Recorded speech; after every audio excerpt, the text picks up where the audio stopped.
Right, so this is a suggestion via Patreon. The name of the video is The Scandals That Destroyed American Idol. Let's check it out. Coming from Patrick CC, guys. On May 20th, 2009, the world realized American Idol was rigged. TextGate was the name of the infamous voting scandal, led by employees at AT&T who created power text from demo phones that allowed individuals to vote for contestant Chris Allen up to 10,000 times. While Chris Allen was a very talented singer, it was obvious throughout the whole season that Adam Lambert, the runner-up, was crushing the competition. Not once throughout the entire season. Oh, bro, you competed against Adam Lambert this year? Oh, yeah, bro. You shouldn't have won if you won. Did the judges criticize his singing, since it was near perfect? Some even suggest that his performance of Mad World is the best in American Idol history. But when Adam lost in the finale to Chris, it started to raise suspicion. But what was uncovered would lead to American Idol's demise, viewership dropping by the millions, and fans losing trust in the brand forever.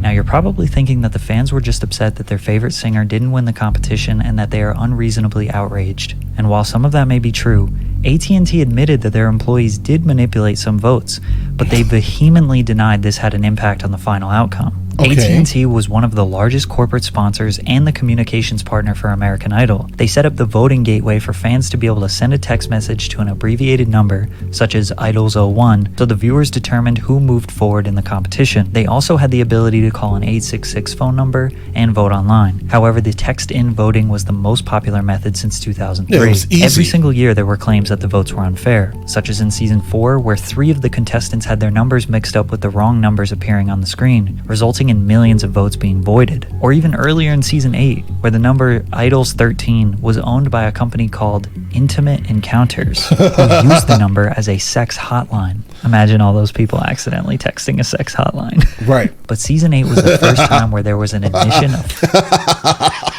Sorry. And getting charged per text.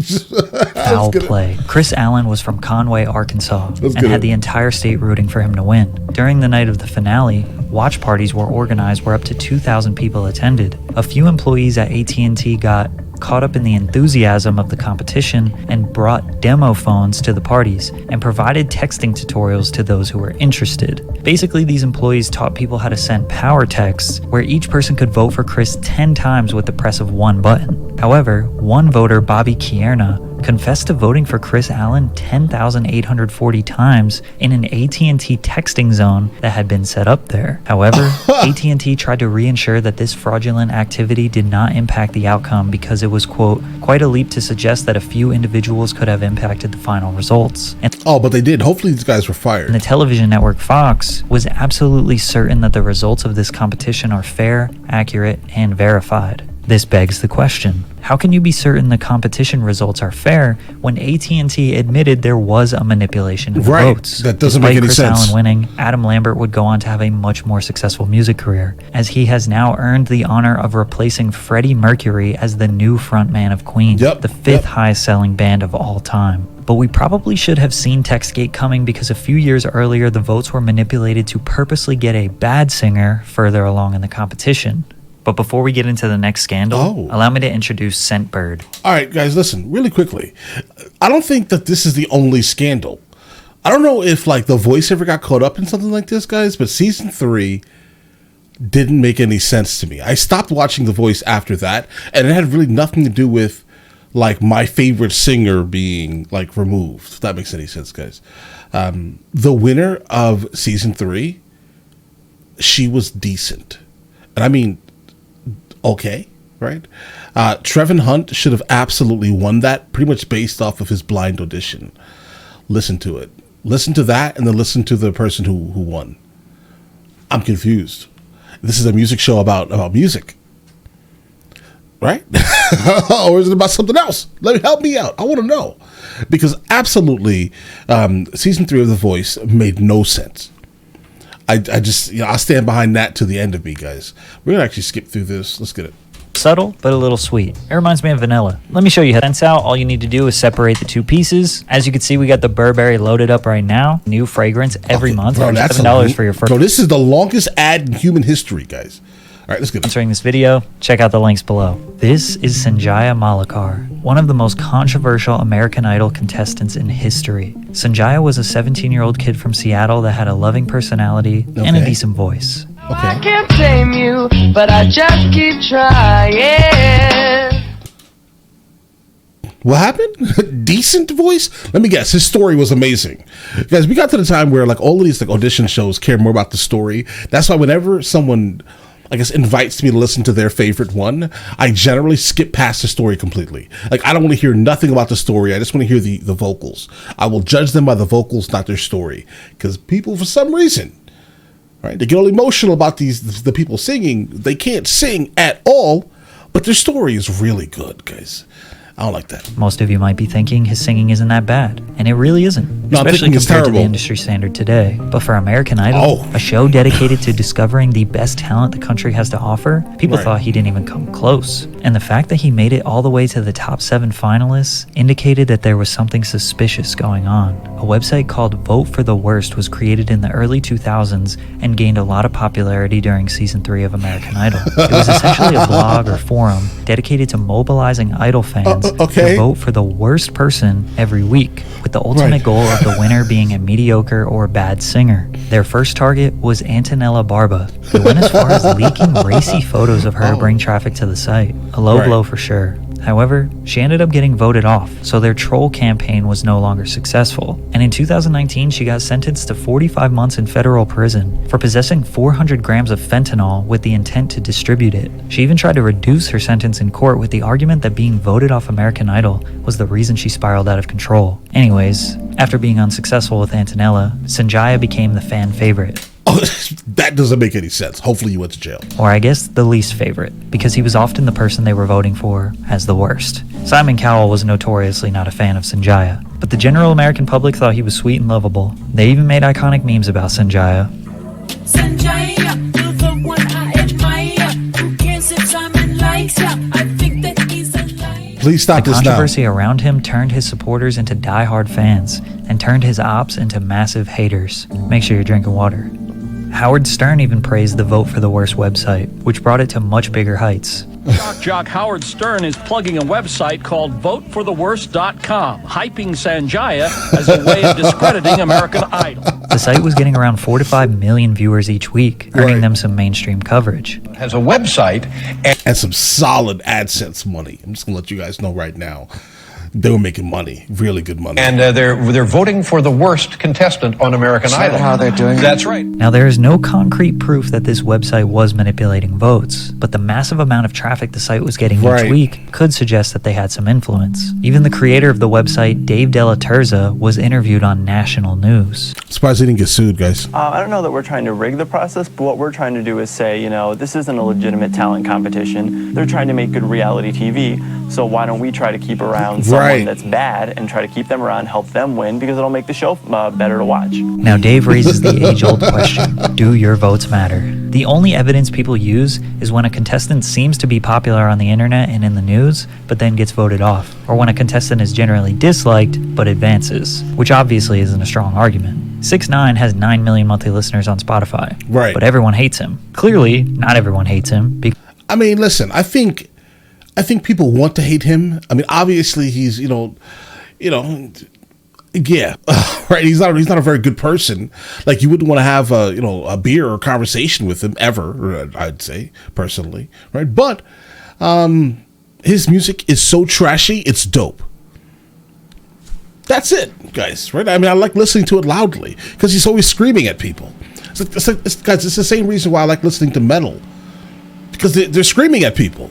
It feels good. because a lot of people are still listening to his music. Right. My point is that the general public perception has little to do with the actual American Idol voting data, especially when they don't even show what the real data is. There is no live tracker, there is no formal voting report that is released. Right, it's all You behind just the have scenes. to trust that they are doing the right thing. And the person with the least votes is the one who gets eliminated. Plus, you have to consider that plenty of the artists that lost would go on to be wildly successful. Chris Daughtry finished 4th in 2006 and would go on to sell 21 million records. Tori Kelly didn't even make it past the second round and went 4 times platinum sounds later. familiar. Lauren Elena was runner-up in 2011 and went 11 times platinum. In fact, out of the top 10 most successful American Idol contestants, 6 of them didn't even win the competition. Okay, so American Idol is really bad at choosing really good singers. However, Noted. there's another way to analyze this that may prove the votes are actually choosing the winner, but the Okay. people voting might be the problem. The WGWG controversy stands for White Guy with Guitar. From 2007 to 2012, the winner of American Idol was a white guy with a basic white guy image who loved to play the guitar. A darker theory suggests the show is racist and is promoting an agenda, but the viewership was declining by the millions year after year during the WGWG era. It doesn't seem likely that the producers and investors would keep the agenda going. I am absolutely digging into whatever that is about. WGWG controversy, guys.